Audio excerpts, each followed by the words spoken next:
The purpose of doing debates is that it incorporates all of the standards that the students have been working on throughout the year. Throughout the year, students have engaged in numerous oral presentations in the classroom, formally and informally. Debates require the students to not only present orally, and therefore I can check in on their oral presentation skills and meet those standards, but it also requires them to put together all of the literacy skills that they've worked on throughout the year. They have to research, they have to organize notes, they have to be able to decipher numerous sources to get the information and data that they need to support their side of the debate, and they also have to be able to research the opposition because they learn that good debaters know both sides. When the students work together, I'm also looking for cooperative skills. Can they work with a group? Do they help one another find information? How are they deciphering the data? How are they planning their debate and using their sources? Are they able to identify primary sources versus secondary sources? And how will all of that information support their side? Students practice orally their opening statements and their closing statements, and they also go through a lot of practice with their classmates that aren't part of their debate group to prepare for what the opponent might say. All of this puts their work throughout the whole year together into their final project, which is their debates.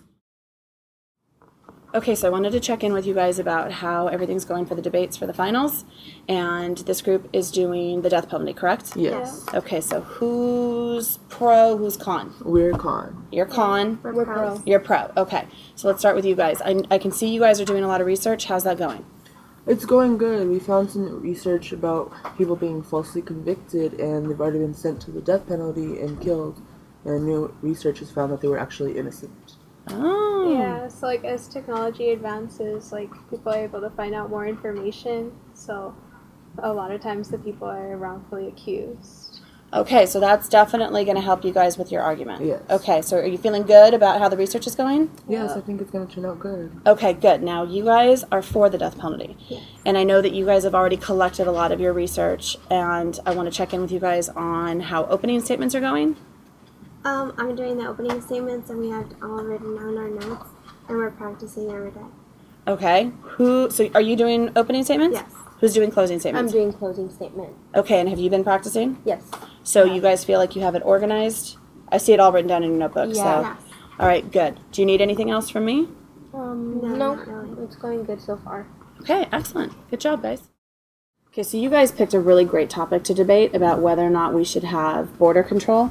And since we live in San Diego, it's a really hot topic for us here. There's a lot of conversation about that, right? Mm-hmm. So who is for not having border control? We're pro. So you're pro, so then your team's con. And I know that your partner's not here today. Yeah. So I know that you guys have been spending a lot of time on the computers doing research. How's that going? We're struggling because everything we're finding is all opinions and there's like no facts. Ooh, okay, so we're having a hard time being able to find those facts that are going to support your side about why we should have it. Yeah. Okay, I can definitely help you guys with that and discern fact from opinion. So how's that going then with opening statements? We haven't even gotten to that because we don't have any like facts to include in it, like to include in the opening statements or like the closing statements. So we have to get that evidence in order to help support the opening and the closing statements? Yeah. Okay, I'm definitely going to meet with you today, and then can you then translate that to your partner when they're back? Yeah. Excellent. Okay, how's the research going for you two? Well, been doing right now pretty we're finding really good statistics. And, And what are you finding in those statistics? Like, what is really driving that? What are you finding about people who are crossing? That there's a lot of mistakes done by the Border Patrol that aren't fair, so we have a really good argument right now. So you're feeling strong? And Cisco, you had made a comment to me yesterday, actually, about people who are crossing. What's their motivation? they're trying to cross the border to get a better life, better education, and people are losing their families, their dads, their moms that are trying to cross for their children back in Mexico, and they're getting killed. So if you think about it, what really happens to their children? And that's a personal issue for you too, right? Because I know you have family members who've crossed to have a better life. So tap into that. Use that personal emotion when you're debating, because that's going to come across to the audience. It definitely is an emotional appeal to them, so they're going to respond to that. So make sure you use that. Okay?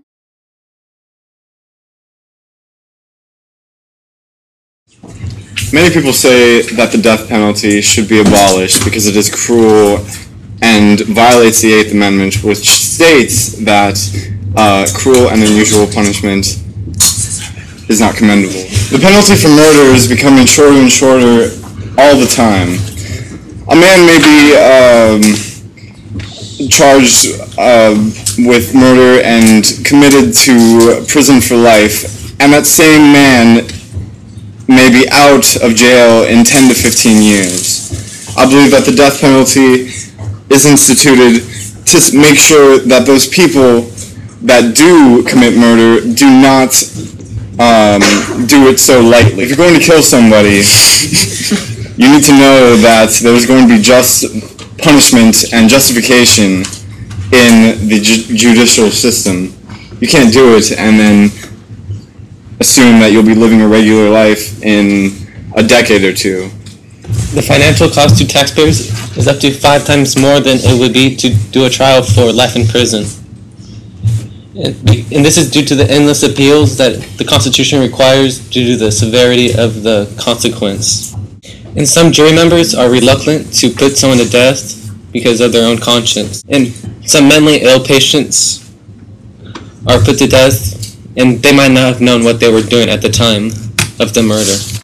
And even families of the victims do not wish to have the person who murdered their family member put to death, because this would reopen the wounds of the murder due to the trials and watching the person die. Is it better to allow somebody the opportunity to live and kill another one of their family members, or see that it comes to a close and find some sort of emotional end to the tribulations that may have troubled the family?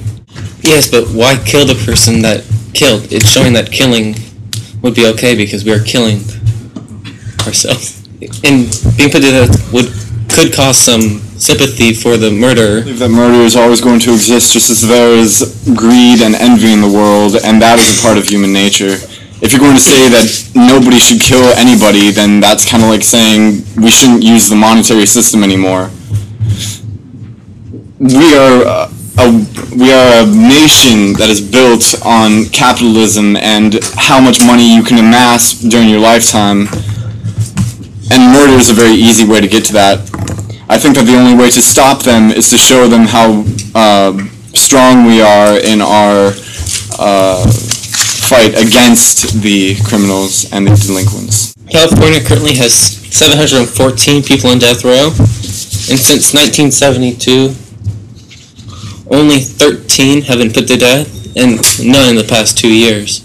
Why should we keep those people in a different prison than everyone else, instead of just keeping them in the same prison since they're being kept in prison just as long? Well, you're advocating that people shouldn't die. I don't believe that we should keep murderers with, say, thieves or other types of criminals. I don't believe that there is just one classification for a criminal. There are multiple levels of evil in this world, and certain people don't deserve to be a part of what can potentially be a bad environment for them. Yes, but why put them to death? It's an irreversible mistake if they're innocent. Well, that's why it takes so long, because after 30 years of processing and trialing and investigation, generally the point is that they are guilty. We as a society have moved away from the eye for an eye, because we do not think that we should kill someone just because they killed. And just killing the murderer does not bring the victim back to life. And the murderer's family are also also feel bad because their family members being put to death. And so why should we cause more sorrow in the world? I'm not saying that murdering is a justifiable act, but to prevent the continuation of it, I think that we need to fight fire with fire, so to speak.